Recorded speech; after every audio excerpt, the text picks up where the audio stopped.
Today will be a really fun day in the office, and I know that because this is the part that our clients love the most. They love customizing their own floor plan, and that's exactly what I'm doing for myself. And if you're anything like me, you've been on Pinterest, you've watched HGTV, you see a lot of really great ideas out there. And this is when you start to apply them to your own home. And that's what I'm doing today, so I look forward to showing you what I have in mind. I knew from the start that I wanted timbers in my house. I like the square look of exposed beams, and that made it real easy for me to choose Golden Eagle's custom timber package. I wanted drywall because it gives me the ability to paint and change my wall color if I ever want to. And the drywall will balance out the heavy wood trim and the wood planking on the ceilings, as well as all the wood floors throughout the home. With the Clearwater floor plan as his starting point, Zach begins the process of customizing his home, beginning with the exterior. First thing that's important to me when I'm thinking about this house is I want it to be a timber home. So I need to add some trusses in here. What I see here is a 10-12 roof pitch. I think I'll make that a 12-12. That'll give me a little bit more clearance. It'll push that truss up higher in the great room area. And then I just like the idea of a simple truss. And then what would really complement that well and tie it all together is just to do some arched brackets on these posts. It's actually a real simple addition, but it sure does bring everything together. I suppose the way I picture everyone coming up to the house is they're gonna see this truss up here, but they'll also see what's happening in this gable. So we might as well have another truss, but if I move that up to a 10-12 roof pitch, I should be able to easily fit a truss in here. A beautiful truss. Now, I think it's a shame that we have a wall here without any windows in it. I want as many windows as possible in this house. So I think it'd be great to have a window right in the bathroom. That'll bring in a lot of light. And then what I would do to that window is I'd make sure that it has obscure glass in it. That way no one can actually see through it. And then there are bedrooms here. So we might as well have two large windows. Now, one thing that I'll have to give some consideration is this garage. Although I really like the idea of keeping it more simple like this, a little bit more unassuming, I don't really know how I feel about the idea of snow going off that garage roof and landing in my driveway. So I'll probably have to take a look at the cost implication of changing my gable the opposite way. Let's see, if I take a gable, if I go up here, and then we do another truss here. I like that a lot. Whenever you have a gable, you need to think to yourself, what do you want up on that finish? What do you want to actually be on the wall of the gable? So I'll probably look into a vertical 1x12 cedar board on board. That might look really cool. Probably do some big, strong 12x12 corners there. Running vertical also on each side of the house. Not only will that save me money, but it also makes sense when it comes to a timber frame home. When you think of a timber frame home, you think of straight edges and square edges. That vertical 12x12 corner, that'll look really good. If I could do some sort of an eyebrow roof or little overhang here,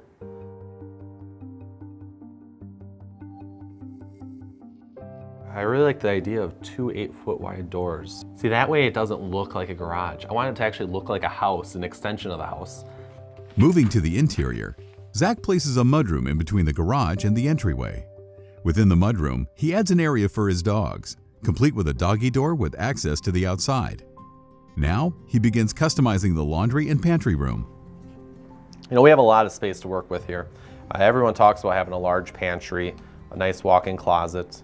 I can see where I could probably make that pantry a little smaller and add in a half bath right there. The reason I think of a half bath is I grew up with my grandpa. He's always showing me his new floor plans. And the thing he always says, he always wants a bathroom right by the entry. Because he says, you come home from grocery shopping, you want to be able to set your groceries down right away and then go to the bathroom. So that's always on my mind when I'm designing floor plans is, you know, he wouldn't want to have to go across the house to this bathroom over there. So I'll look into that. We'll see if maybe a half bath is a possibility there. I don't see why it wouldn't be. The one thing I am hesitant about with this laundry room area is it's all open. If I could do some sort of a barn door here that would slide back and forth to kind of dull the noise in that area, there might be some possibilities there. I'm about ready to get these revisions to design, and these timber trusses here, those I'll have design figure out where those should be really located. But I'd probably match the same profile that I'm doing on the outside of the home there. I'm really liking the overall layout of this plan. I can see why it's one of the most popular ones. I'm excited to get this to design and get the revisions back. That way we can work on it a little bit more. With Zach's changes now on paper, the engineering department gets to work implementing the revisions. They also meet with Zach's local building inspector to verify local building codes that are specific to his building area. All the engineering is done site-specific, so we take that all into consideration. Where other log and timber companies typically engineer to where their home facility is, and then it's the customer's responsibility to meet the requirement of their local municipality. Every home that we build for a customer here is a custom home. You know, we may start with a model that interests the customer, but it's really just a starting point. After some clever work by the engineering department, Zach is presented with an opportunity to maximize his living space. Since we have all the vaulted ceilings in here, we have an option to add some plant shelves in this area here. Between these two bedrooms is vaulting up, and we have this basically this dead space right here in the bathroom. So what we could do is we could frame that in with some timbers and go over that with some decking, 2x decking, to give that more of that rustic feel. And then on top of that, we would have a wall up above, and that would still keep the room separated. Then also in the master bedroom, we can also do that same thing, is to put a storage/plant shelf area over this area also, because we got about 6 foot depth here, and we could do that the same principle up there too, where there'd be a wall along here with the plant shelf, but then behind that we could frame this in there and be almost like a hidden storage area for you. I like that. Could we not even have a wall here and just make this all loft area? Yes, we could. We could make that all loft area also. So when I'm down here in the master bedroom area, I can look up and basically see a loft area. Correct. A smaller version of a loft. Yes. And then probably do some sort of ladder to get up there. Something custom. Yes, we could. Awesome. Awesome. I like that. Over the garage, what we do once in a while, an example here, is we go with what we call a storage truss.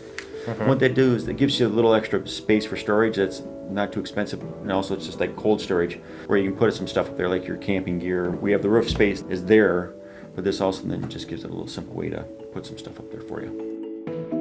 One of our engineers, Tim, discovered some great opportunities for my floor plan. I'm really excited about that storage truss above the garage. That'll give me a lot of extra space. But, you know, it's the bedroom areas, that extra loft space. You know, that would have been unutilized before, and now it's really going to add to the mystique of the home. It's going to look great when you look up there. So I'd say we're really close to heading into final engineering. Things are looking really good. Before I sign off on my plans, there's one last thing I want to do, and that is to take it to my grandparents' house. They both founded Golden Eagle, and I think they'll be really excited to see what I have to show them. So what do you guys think of the plan? Oh, I think it's fantastic. I agree. It is very, very, very nice. Yep. I can't see much I'd change on it. There's no hallways to speak of, and it's great. Yeah, I like it. Thanks. It feels good to have your approval. And it's got a lot of room. Zach is another step closer to living in his dream home. Follow along on the next episode as he picks out kitchen cabinets, doors, vanities, and the rest of his interior.